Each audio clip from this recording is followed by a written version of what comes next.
In the next world, the munafiqun will be in the deepest part of the fire, because they did not act on what they knew. In this world, that is, they did not follow the way of Muhammad, even though it was there for them to follow, and they knew it. The people who are attempting to follow the example of the prophets who came before the Prophet Muhammad, such as, for example, those who brought the original Vedas, Buddha, Moses, and Jesus, are in a difficult position. The sincere among them wish to worship Allah, but it is impossible for them to worship Allah in the way that Allah has indicated that He is to be worshipped, because the holy books which they now have are not the original books which their prophets were given, blessings and peace be on them, and because the existential life pattern of those prophets has been biased forever. It follows that the people who still attempt to follow the way of these prophets in the present age will never have true knowledge of Allah, because this knowledge only comes to the one who embodies what has been revealed to the prophet whom he or she follows. If the existential life pattern of embodying that teaching has been lost, and if the teaching itself has been lost by having been changed by corrupt people in the past, then it is not possible to follow the original life pattern of the prophet concerned, or his original teaching, and therefore knowledge of the real Allah is not possible. By holding to the remnants of these earlier teachings, Allah says in the Quran that everything in creation worships Allah. Only some people do not realize this. Every atom in existence is sustained by the power of Allah, and is proof of Allah, and worships Allah. All kingdoms in the phenomenal world, and in the unseen, praise Allah, but only man is capable of having gnosis of Allah.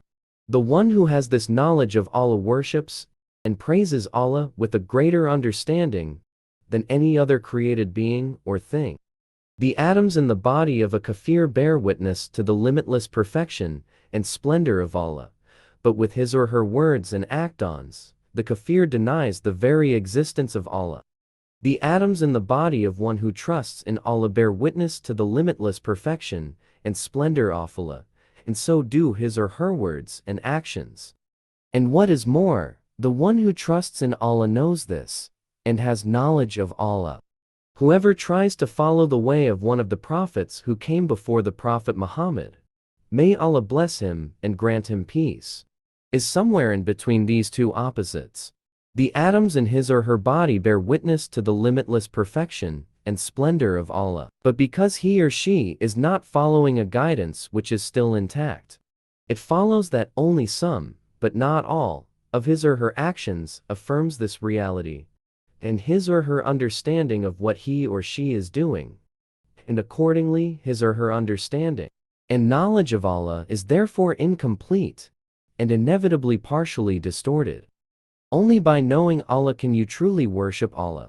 The worship of Allah by the one who has gnosis of Allah is deeper than the worship of Allah by the one who only has an intellectual understanding of Allah, is deeper than the worship of Allah by the one who only has limited information about Allah, is deeper than the worship of Allah by the one who has distorted information about Allah, is deeper than the worship of Allah by the one who only worships Allah by virtue of the existence which Allah has given to him or her, but who consciously thinks that Allah does not exist. The greater the knowledge that a person has of Allah, the more he or she realizes that he or she knows nothing. Allah says again and again in the Quran that Allah knows, and you do not know. One of the signs of ignorance is thinking you know when in fact, you do not know. This is especially true of the kafirun, but it also applies to those who are content to try and follow the distorted remnants of earlier prophetic teachings, which are now defunct and not really for this time. Those who have not yet had access to the living life transaction of Islam cannot be blamed for not following it. Allah says of the people who follow prophets other than Muhammad in this time, that those who worship Allah with sincerity have nothing to fear from Allah on the last day. Allah also says in the Quran that once a person knows about Islam, no other way of life is acceptable to Allah. Surely the life transaction with Allah is the life transaction of Islam.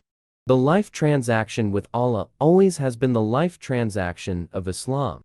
All the prophets embodied the life transaction of Islam, one of whose meanings is accepting the way things are, including submitting the self and worshipping Allah. But the only life transaction of Islam which is still intact today, and which is for today until the end of the world, is the life transaction of Islam which was brought by the Prophet Muhammad, may the blessings and peace of Allah be on him, and on his family, and on his companions, and on all who sincerely follow him. And right now, the choice is yours. The only viable alternative to the kafir system, that is the Dajjal system, is the way of Islam. All other apparent alternatives never succeed in being established. Either these movements are rapidly eliminated and annihilated by the system, or else they are reshaped and absorbed into the system, or else they are in reality already part and parcel of the system, and any apparent conflict between the two is merely on the surface.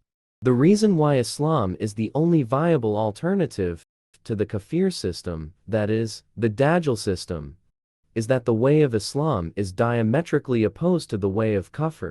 They are opposites, and one-off secrets of life is that everything lies in its opposite, in the dynamic interplay of opposites, which is the creational process. The interplay between kufr and iman is such that once you have one, you will inevitably have the other. Anyone who is awake sees that this is true not only of themselves, but also of other individuals, of other families, of other communities, of other towns and cities, of other countries, and indeed of the whole world. Since, at the time of writing this, the kafir system, that is, the Dajjal system, is the dominant force in the world today, it is inevitable that the life transaction of Islam must replace it tomorrow. Everything lies in its opposite, and there is no changing the way of Allah. The only way of appreciating what the way of Islam is to become a Muslim if you are not one already, and to follow that way.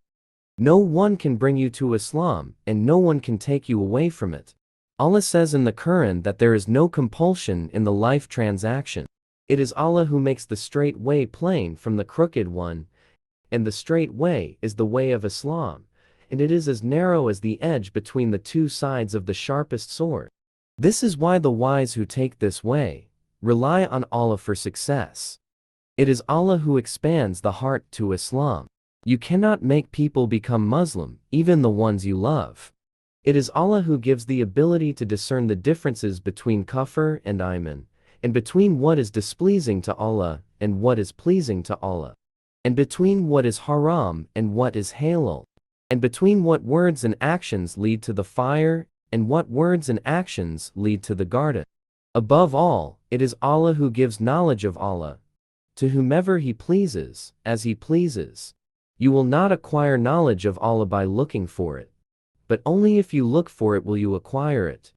So do not rely on your actions, but rely on Allah.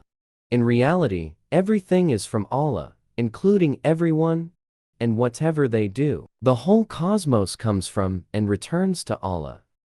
And it does not contain Allah, but Allah contains it. And no form or idea in the seen or unseen worlds can be associated with Allah. Allah is not like anything. If you have an idea of Allah, Allah is not like that idea. You are the idea of Allah. The whole of creation is Allah's idea.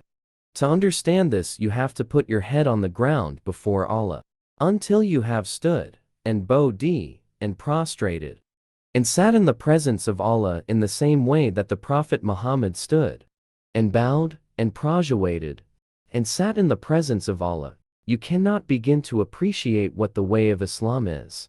Not can you begin to have real knowledge, that is, knowledge of the real Allah. The reason why the Jews and the Christians cannot have real knowledge, that is, knowledge of the real Allah, is that they do not do the same prayer as the prayer that their respective prophets, Moses and Jesus, once did. The way that Moses and Jesus prayed, peace be on them, and the words that they actually used, have been lost forever. The prayer of the Muslims, on the other hand, and the words they use, are the same as the prayer of the Prophet Muhammad, and the words that he actually used.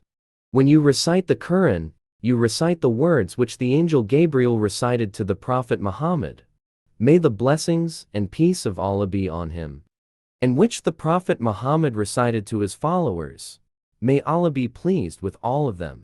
In reality, everything is from Allah. The entire cosmos, both in the seen and in the unseen worlds, in the Mulk, and in the Malakut, and in the Jabarut, is the manifestation of the names and attributes of Allah, which display the beauty and the majesty of Allah. That people think good, and all that they think bad, is from Allah, by the decree of Allah. To have knowledge of Allah, it is necessary to abandon all value, judgments, and all moral judgments. It is necessary to stop thinking, so that you can let the heart take over. Existence does not cease when you stop thinking, rather you see it in a different light. Relax the mind and learn to swim. Clean the heart with remembrance of Allah, in order that you may find what is in it. Allah said on the lips of the Prophet Muhammad, may the blessings and peace of Allah be on him, in a hadith Qudsi, the whole universe cannot contain me, but the heart of the mu'min contains me. In reality, there is only Allah. Allah said on the lips of the Prophet, in a hadith Qudsi, La ilaha illallah means me and only me. Wherever you look, there is the face of Allah. Everything is passing away except the face of Allah. There is no reality, only the realery. There is only Allah. Allah guides whomever He wishes, and Allah leads astray whomever He wishes. Allah gives life, and Allah takes away life. Allah increases and decreases provision. Allah said, on the lips of the Prophet Muhammad, may the blessings and peace of Allah be on him, in a hadith Qudsi, I send people to the garden, and I do not care. And I send people to the fire, and I do not care. Allah is the doer of you and your actions, and you are responsible for your actions. On the last day, you will not be asked what others were doing. You will be asked what you were doing. And you will not question Allah, but Allah will question you.